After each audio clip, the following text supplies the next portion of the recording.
or attend and listen and attend and well at least be in the house. Because the thing is, the speaker, what she will do is, I can promise you, I've seen this movie play and many times before. So the AFF are going to start putting up points of order, talking about pala pala. She's going to lose huku. She's going to start screaming at people. She'll eventually call in the sergeant at arms. People are going to be essentially, physically removed from the chain. And effectively, I mean, South Africans are tired of this kind of disruption, Clement. People are angry, people are anxious about the future, people are plunged into an energy crisis, to a cost of living crisis. The last thing South Africans want to see are politicians essentially, being, throwing chairs around and there being a disruption. And so really for us as the Democratic Alliance, while we don't have much faith in perhaps what the president is going to say, we respect the institution enough, we respect the people who elected us, we will come to work, we will not participate in the glitz and pomp and ceremony of the red carpet, we will simply come to work and do our job and listen to the president, and then take the president on at the relevant time when it is the debate next week. And hold him accountable for the commitments that he also makes. One of the questions I asked the listeners this morning is, what is it that the president can say to inspire us, to encourage us as South Africans, and to give us hope in the midst of the challenges that we're facing in the country? What are you expecting as the Democratic Alliance? I think he's realized now that he must not come here with these big dreams of smart cities and bullet trains. I mean, last year what we saw is he was beginning to give us an update of the commitments he made the previous year. What are you expecting? And do you think there's something he can actually say to inspire the nation, which is a nation in despair? Absolutely. I think the president has a difficult job tonight.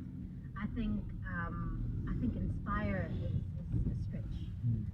I think right now he is in crisis mode, and what we need today is we're going to need some hard truths, firstly, about what has gone wrong and what is going to be the most immediate steps that are going to be taken in terms of the energy crisis and the longer term steps. But inspiring, I think the president, this is his fifth solar, and I think that the South Africans have actually been quite generous to President Ramaphosa and given him a chance many times, and I think he's run out of rope. I think the ANC is run out of ideas, and so I think tonight the only thing that the president can do is to firstly acknowledge that we are here because of mismanagement of this entire energy crisis. Because you see, just because we are experiencing as we speak today, he's going to be delivering a State of the Nation address.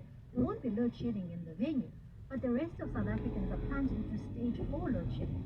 They won't be able to watch him. They won't be able to watch him. And so there has to be an acknowledgement, firstly, that we have for the past decade and a half mismanaged ESCOM to the point where now it is at a point where it is at a breaking point. Number 2, these are the top 5 things that we're going to do almost immediately to alleviate the kind of load shedding, because we know businesses are closing their doors, more and more people are joining the unemployment queues, and essentially the 30 million South Africans who are living in poverty, that number is going to continue to rise. And so really, as I say, he can't come and sing Tumamina tonight. He's got to come and literally have a to-do list and be really clear about the fact that this is what's going to happen. It would also help if he would also indicate exactly who's going to be doing what. Because as we sit here, we know there's a cabinet reshuffle happening imminently. We don't know if the leader of government business is still Viti Mabuza. And as our job as parliamentarians, and we're not entering into the fray of what the ANC wants to do, but the deputy president has a very important role of liaising between members of parliament and the executive. He's the leader of government business. We don't know who the leader of government business as we stand here today is.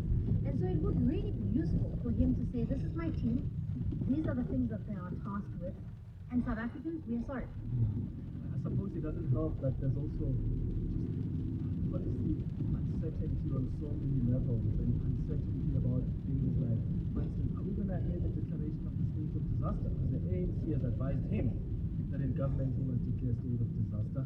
Is he going to say anything about the ESCOM being moved to energy? Are you expecting those kind of announcements? Because I imagine he's going to use his big platform today to clarify what the position of government is on those matters.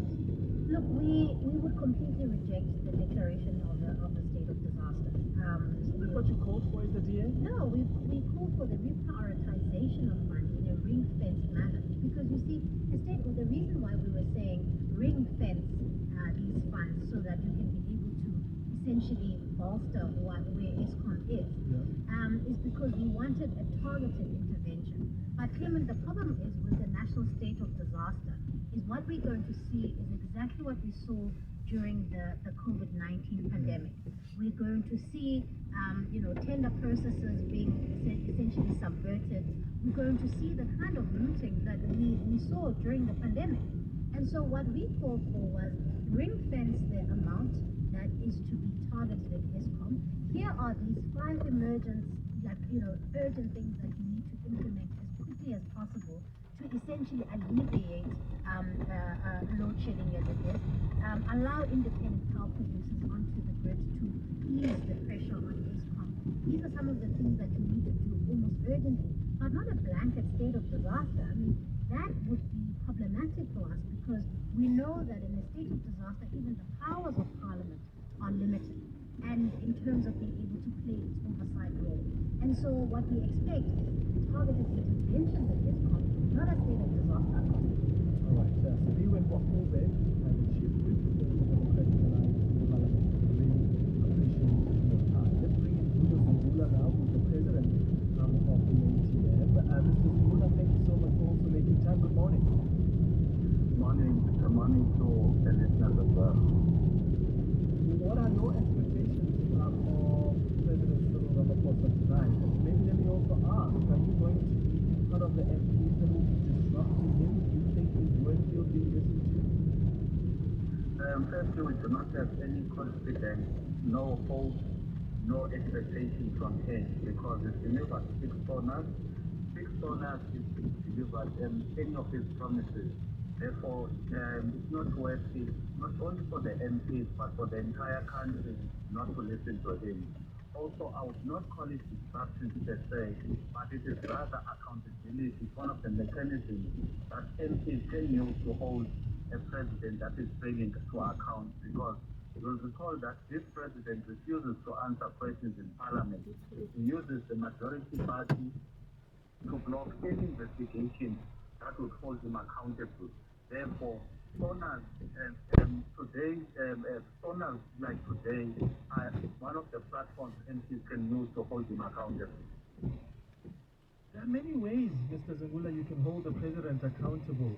How, when you disrupt him, when he's giving his plan of action, how is that helping things?